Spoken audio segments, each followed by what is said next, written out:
नमस्कार, जय श्री कृष्ण। मैं जया गुप्ता। इस वीडियो में मैं माघ मास महात्म्य की 19वें दिन की कथा लेकर आई हूँ। इसके पहले मैंने माघ मास महात्म्य के प्रथम 18 दिन की कथा के वीडियोस मेरे चैनल पर बना रखे हैं। आप मेरे चैनल पर जाकर उन सभी वीडियोस को देख सकते हैं और कथा को श्रवण कर सकते हैं। 19वें दिन की कथा के रूप में हम 19वें अध्याय के पाठ का श्रवण करेंगे, जिसमें हम ऋषि पुत्र एवं गंधर्व कन्याओं के श्राप की कथा का वृत्तांत देखेंगे। मैं आपको ऋषिपुत्र एवं गंधर्व कन्याओं के श्राप की कथा का वृत्तांत बताऊं, उसके पहले मैं आपको सरस्वती मंत्र बता रही हूँ। आप सभी जानते हैं कि बसंत पंचमी के दिन माँ सरस्वती का प्रकाट्य दिवस होता है। बसंत पंचमी के दिन विद्या, ज्ञान और बुद्धि की देवी सरस्वती की आराधना की जाती है। मंत्रों से की गई आराधना विशेष प्रतिफल देती है, तो इसलिए इस बसंत पंचमी पे आप माँ सरस्वती की आराधना मंत्रों के द्वारा करो।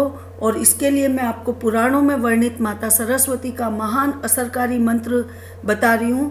तो आइए देखें माँ सरस्वती का मंत्र। सरस्वतीये नमो नित्यं, भद्रकाल्ये नमो नमः, वेद वेदांत वेदांग्य विद्या स्थानेभ्य एव च, सरस्वती महाभागे विद्ये कमललोचने, विद्यारूपे विश्लाक्षी विद्या देहि नमस्तुते। इस मंत्र के अलावा आप सरस्वती माँ का एक और मंत्र मैं आपको बता रही हूँ, जिसे एकादशाक्षर मंत्र कहते हैं। इसका जप करते हैं तो भी आपको माँ सरस्वती की कृपा बहुत जल्दी से प्राप्त होगी। तो आइए देखें माँ सरस्वती का एकादशाक्षर मंत्र। ओम ह्रीं ऐं ह्रीं सरस्वतीये नमः। इस मंत्र का जप करने से हम माँ सरस्वती की कृपा जल्दी से प्राप्त करते हैं। और माँ सरस्वती विद्या और बुद्धि की दाता है, तो हमें तीव्र रूप हमारी बुद्धि तीव्र होती है और हमें जल्दी जल्दी विद्या प्राप्त होती है और हम मेधावी छात्र कहलाते हैं। आइए अब इसके बाद हम देखें माघ मास महात्म्य की 19वें दिन की कथा। 19वें दिन की कथा में हम देखेंगे बटुक एवं गंधर्व कन्याओं के शाप की कथा। इसके पहले 18वें अध्याय में हमने प्रयाग स्नान का महत्व और गंधर्व कन्याओं की विरह की कथा सुनी थी। जो भी व्यक्ति माघ स्नान करता है, उसके मातृ और पितृकुल के पितरों का उद्धार होता है और वे वैकुंठ को जाते हैं। पापी दुराचारी मनुष्य यदि प्रयागराज में जाकर माघ स्नान करता है तो उसके सारे पाप कर्म छूट जाते हैं और वह सद्गति को प्राप्त होता है। माघ महीने में तीर्थ में स्नान करने पर व्यक्ति स्वर्ग में से लौटकर वापस नहीं आता है, और यदि कभी जन्म भी लेता है तो वह दिव्य स्वरूपवान ही पैदा होता है। गंधर्व कन्याओं का भी श्राप माघ स्नान के द्वारा ही दूर हुआ था। गुरु वशिष्ठ जी बताते हैं कि 5 गंधर्व कन्या रूप लावण्य से परिपूर्ण थी, और एक बार वे लोग गौरी की पूजा करने के लिए सरोवर के किनारे जाती है। वहाँ वेद निधि मुनि के पुत्र अग्निय ऋषि स्नान करने को आते हैं। उनको देख के 5 गंधर्व कन्याएं उन पे मोहित हो जाती है। उन कन्याओं को देख के उन ब्रह्मचारी जी ने सोचा कि यहाँ तो बड़ी बाधा है। ब्रह्मा विष्णु शिव सभी देवता स्त्रियों के लावण्यता पर मोहित हो गए हैं, तो क्या आश्चर्य है।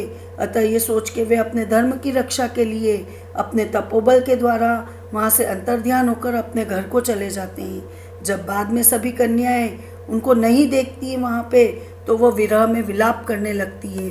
अब आगे का वृत्तांत हम 19वें अध्याय में देखेंगे। वशिष्ठ जी बोलते हैं कि हे राजन, उन कन्याओं ने इस प्रकार बहुत विलाप किया, वहाँ पे बहुत देर तक प्रतीक्षा करती रही कि वो ब्रह्मचारी जी पधारे। उसके पश्चात प्रेम की बेड़ियों में जकड़ी हुई वे वेदना से व्याकुल होकर धैर्य धारण करती हुई अपने माता पिता के भय से कि उनके माता पिता पूछेंगे तो वो क्या जवाब देगी, वे अपने घर को वापस आ जाती है। घर पे आके वे सब जल यंत्र के पास गिर पड़ती है। फुहारे जहाँ लगे होते हैं उनके घर में, वहाँ पे गिर जाती हैगी। तो ये देख के उनकी माता लोग उनसे पूछती है कि क्या हुआ, तुम सबको इतना विलंब कहाँ हुआ। तो सारी कन्याएं कहती है कि हम किन्नरियों के साथ सरोवर पे खेल रहे थे और गा रहे थे और आनंद मग्न थे, तो हमको दिन का एहसास ही नहीं हुआ कि कब दिन खत्म हो गया, और इसलिए हमको पता ही नहीं चला और हम थक भी गए हैं। हे माता, मार्ग की थकावट से हमारे स्तन कंपायमान हो रहे और मोहवश हम तो कुछ भी कहने में असमर्थ हैं। और हे राजन, ऐसा कह के वे कन्याएं मणिभूमि पे लेट के अपने आशय को छुपाती हुई प्रसन्न चित्त हो अपनी अपनी माताओं से बातचीत करती है। पर जब वे अपने कक्ष में जाती है तो उस समय न तो वो कोई आनंद पूर्वक मयूर को नचाती है, न तोतों से बातचीत करती है, न नेवले के लाड़ लड़ाती है, न मैना को पुकारती है, न सरसों के खेत में जाके खेलती है क्योंकि वह विरह की अग्नि में जल रही होती है। न ही वे आपस में हंसी विनोद करती है, न ही घर में कीड़ा करती है, न भाई बंधुओं से बोलती है, न ही वीणा बजाती है और नृत्य करती है, न ही कल्पवृक्ष और मंदार के फूलों की सुगंधि युक्त मीठे मधु को पीती है, और बस केवल विरह की अग्नि में जली हुई कन्या योगिनियों की भांति उस ऐश्वर्य पुरुष में चित्त लगाए हुए अपने कमरे में अपने कक्ष में बैठी रहती है झरोखों के निकट, और फुहारों से जो जल बिंदु गिरते हैं वो ऐसे लगते हैं मानो चंद्रकांत मणि के समान आंगन में पड़े हुए दिखाई देते हैं। खिड़की में बैठ के वे आंसू बहाते हुए आंखों को इधर उधर घुमाती है, कभी कमल दलों की सैया बनाती है तो कभी शीतल केले के पत्तों द्वारा सखियों से पंखा डुलवाती है, और वो बेचैन होती रहती है, उद्विग्न होती रहती है। इस प्रकार उनको वह रात्रि युग के समान व्यतीत करनी पड़ती है। इतनी लंबी रात लगती उनको कि जैसे युगों बीत जाते हैं। इस तरह से विरह रूपी ज्वर से पीड़ित होकर उन कन्याओं ने धैर्य धारण करके और पूरी रात्रि बिताती है। प्रातःकाल सूर्य नारायण भगवान को देख के मन ही मन प्रसन्न होके अपनी अपनी माताओं से ये कह के कि हम सब गौरी की पूजा करने के लिए जा रहे हैं सरोवर पे, और सब पुनः उसी सरोवर पे आती है। और उसी प्रकार जैसे कि उन्होंने पिछले दिन पूजा की थी उसी क्रिया से स्नान करके फल फूल वगैरह चढ़ाते हुए और माता गौरी की पूजा करती है। धूप से गौरी की पूजन करने के बाद वे देवियाँ वहीं बैठ के गाने गाने लगती और नृत्य करने लगती है। उसी समय वह ब्राह्मण भी स्नान करने के लिए अपने पिता के स्थान से उस अछोत सरोवर पे आता हैगा। अपने प्रियतम को देखती है तो वह कन्याएं आपस में प्रफुल्लित हो जाती है और शीघ्र ही उस ब्रह्मचारी के पास जाके पांचों अपने हाथ एक दूसरे के हाथों में पकड़ के और एक गोला बना लेती है और उस गोले में उस ब्रह्मचारी को घेर लेती है और बोलती है कि हे मूर्ख, कल तो तुम हमें छोड़ के भाग गए थे, परंतु आज नहीं भाग सकते हो क्योंकि हम लोगों ने तुमको अपना पति चुन लिया है। अब इसमें कुछ विचार मत करो और तुम भी हमें अपनी पत्नी मान लो। इस प्रकार उनके बाहुपाश के जल में बंधे हुए उस विप्र ने कहा कि तुम सब कल्याण के लिए प्रिय और अनुकूल वचन कह रही हो, परंतु मेरा प्रथम आश्रम ब्रह्मचर्य है और गुरुकुल में मैं अभी वेदाध्ययन ही कर रहा हूँ, इसलिए उसकी मर्यादा में रह के अपनी रक्षा करना मेरा धर्म है। हे कन्याओं, मैं इस समय ब्रह्मचर्य आश्रम में रह के विवाह करना अपना धर्म नहीं समझता हूँ। उसके ऐसे वचनों को सुन के वे कन्याएं कोयल की भांति मधुर वाणी में बोलती है, धर्म से ही अर्थ, अर्थ से काम और काम से धर्म का उदय होता है, तो तुम क्यों हमें ठुकरा रहे हो? अतः धर्म की अधिकता के कारण ही काम तुम्हारे सामने उपस्थित हुआ है, अतः अनेक प्रकार के भोगों के समान इसका भी उपभोग करो, तब तुमको ये भूमि स्वर्ग के समान प्रतीत होगी। तुम हमें क्यों ठुकरा रहे हो? कन्याओं के ऐसे वचन सुन के वो गंभीर वाणी से बोलता है कि तुम्हारा ये कहना सत्य है, परंतु मैं अपना व्रत समाप्त करके अपने गुरुजी की आज्ञा लेके ही विवाह की विधि करूँगा, उसके पहले मैं विवाह नहीं करूँगा।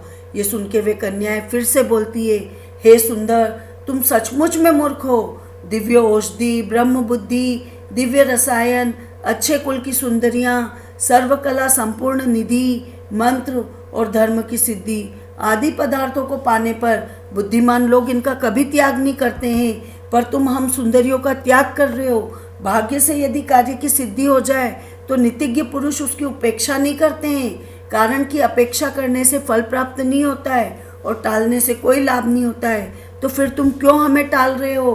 केवल भाग्यशाली पुरुष ही प्रेम से पूर्ण स्वच्छ कुल में पैदा हुई, स्नेहपूर्ण, मीठा बोलने वाली, स्वयं वरण करने वाली, स्वरूपवान, युवा और सुंदर कन्याओं को प्राप्त करते हैं। दूसरे लोगों को ऐसी कन्याएं प्राप्त नहीं होती है।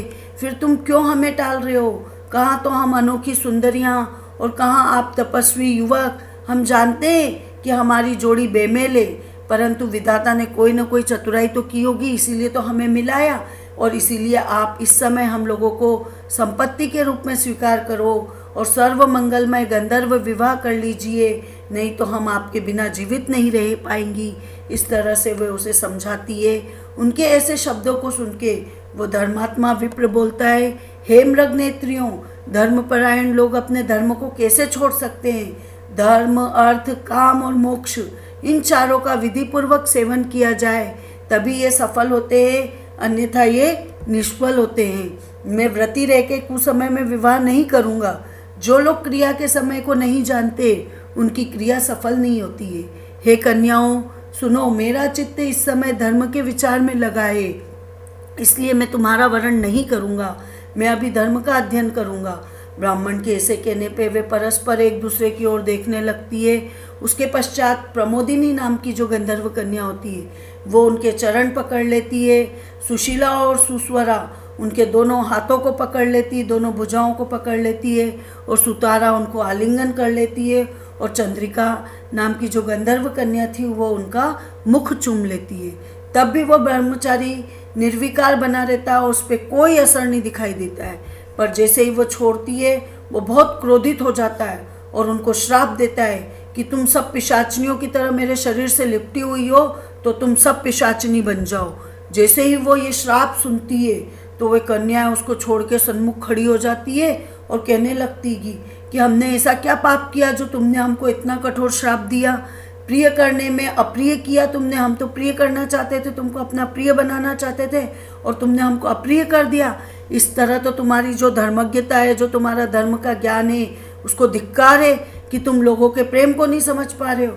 हमने तो सुना था कि प्रेमियों से, भक्तों से, मित्रों से द्रोह करने वाले लोगों को सुख दोनों लोक में प्राप्त नहीं होता, उनके दोनों लोक के सुख नष्ट हो जाते हैं। इसलिए तुम भी हम लोगों के साथ शीघ्र ही पिशाच हो जाओ। और ऐसा श्राप वो भी दे देती है और क्रोध से व्यग्र होती हुई, वे हाँफती हुई, भूख से व्याकुल हो जाती हैगी और वो उसको श्राप दे देती हैगी।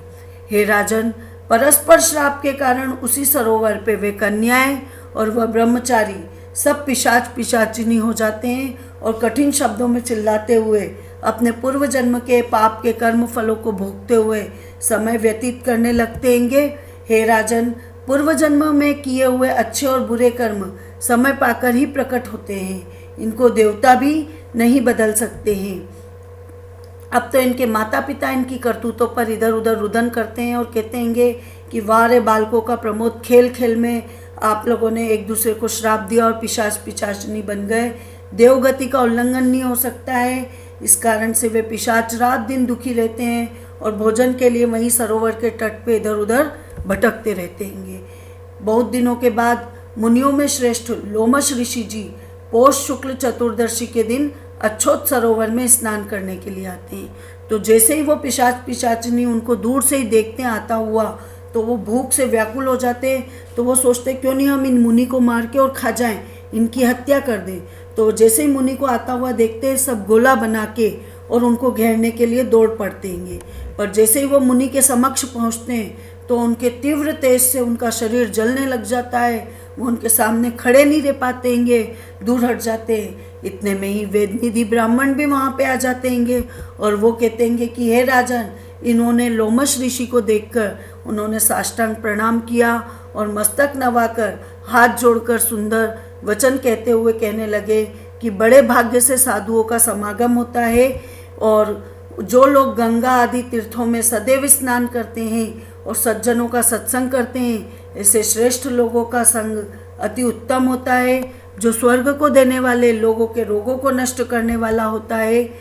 वशिष्ठ जी बोलते हैं, ऐसा कह के वेदनिधि ने चिरकाल का अद्भुत सब हाल कह के सुनाया कि यह सब गंधर्व कन्या है और यह बटुक मेरा पुत्र है और ये सब परस्पर शापवश होकर हे मुनिवर मुख नीचे किए हुए आपके सम्मुख खड़े हुए हैं। आप इनके श्राप से दूर होने का उपाय बताइए। आपके दर्शन से आज इन बालकों का उद्धार हो जाएगा, जैसा कि सूर्य के उदय होने पे अंधेरा मिट जाता है।